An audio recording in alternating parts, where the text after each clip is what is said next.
Perkenalkan, nama saya Dika. Di sini saya akan mewawancarai kakaknya terkait profesi atau pekerjaan yang kakaknya jalani saat ini. Oke, kakaknya bisa perkenalan terlebih dahulu. Halo, saya Vika yang memegang handle Green Asteroid di TikTok.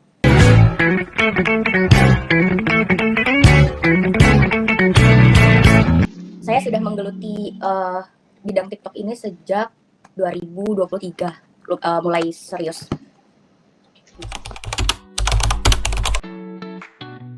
Jadi perjalanan hingga mencapai profesi saat ini sebenarnya dimulai dari SMA, ingin sekali menggeluti bidang YouTube. Namun YouTube itu kan long video dulu itu, jadi lebih sulit untuk mengedit dan menyalurkan ide-ide yang sudah saya punya. Dan TikTok lebih simple gitulah, jadi kayak saya switch ke TikTok dan mulai menekuni TikTok itu 2023. Pertama kali FYP waktu penerimaan mahasiswa baru, karena saya waktu itu mulai kuliah lagi waktu 22 tahun, jadi mungkin kayak itu hook untuk memancing banyak orang-orang baru yang tertarik dengan konten-konten TikTok saya. Yang pertama dan yang paling penting itu sebenarnya konsistensi dan dedikasi untuk terus membagikan konten ya di TikTok. Dan yang kedua, storytelling dan hook yang menarik gitu, karena TikTok kan tergantung dari 10 detik pertama video atau fotonya gitu. Jadi kalau format foto pastikan kayak formatnya itu besar, kalimatnya besar, tulisannya besar gitu, dan memancing interaksi atau penasaran dari penonton gitu sih. Lalu pemahaman tentang tren juga penting sih, dan psikologi dari penonton ya, karena kayak itu tadi, untuk memancing rasa penasaran kita kan harus tahu basic psikologi dari audiens kita gitu sih. Dan ya editing sih cuman basic editing, sepertinya semua orang bisa melakukannya. Sukanya tuh melihat ada orang-orang yang terbantu dari konten-konten saya gitu, karena jadi mungkin untuk perkenalan, untuk penggambaran konten saya itu seperti apa. Kontennya tuh menceritakan tentang kuliah saya dulu, kebanyakan ya kuliah saya dulu di Rusia yang sempat mengundurkan diri, dimana mungkin nggak banyak content creator yang mau menunjukkan sisi itu gitu ya. Jadi banyak orang yang merasa terbantu gitu ya tentang dengan sudut pandang ini gitu, karena biasanya kita akan melihat dari sudut pandang orang-orang yang berhasil saja gitu. Jadi saya di sini hadir dengan perspektif baru yang juga membantu calon-calon mahasiswa ataupun masyarakat gitu yang ingin kuliah ke luar negeri juga. Dukanya sih kehabisan ide dan burnout gitu sih karena kadang memang kita kebanyakan ide, tapi at some point ya burnout aja, dan komentar-komentar negatif sih itu juga lumayan bikin saya vakum, sempat 1 semester gara-gara komentar negatif.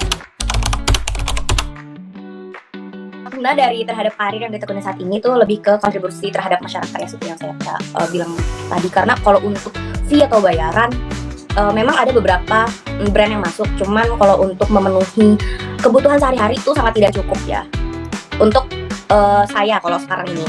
Mungkin kalau untuk konten creator lain yang berfokus pada pemasukan, mungkin mereka akan mendapatkan cukup lah untuk kebutuhan sehari-hari itu. Cuman kalau untuk saya, karena saya fokus itu untuk berbagi saja cerita jadi ya tidak menguntungkan sejujurnya.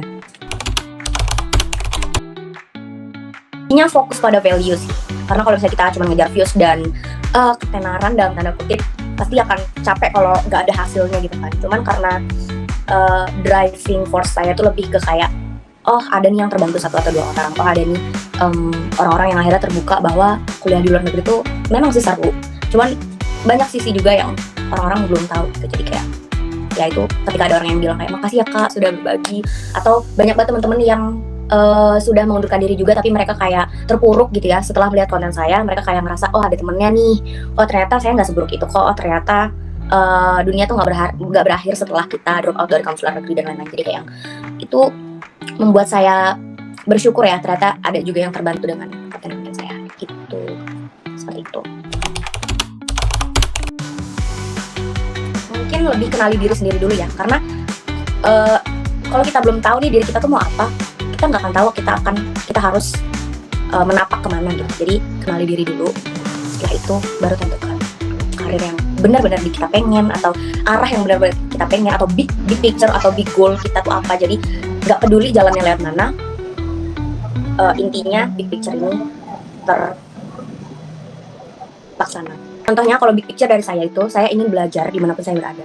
Jadi kayak sebenarnya nggak peduli dimanapun saya berada, saya akan harus tetap belajar. Oke, arigato.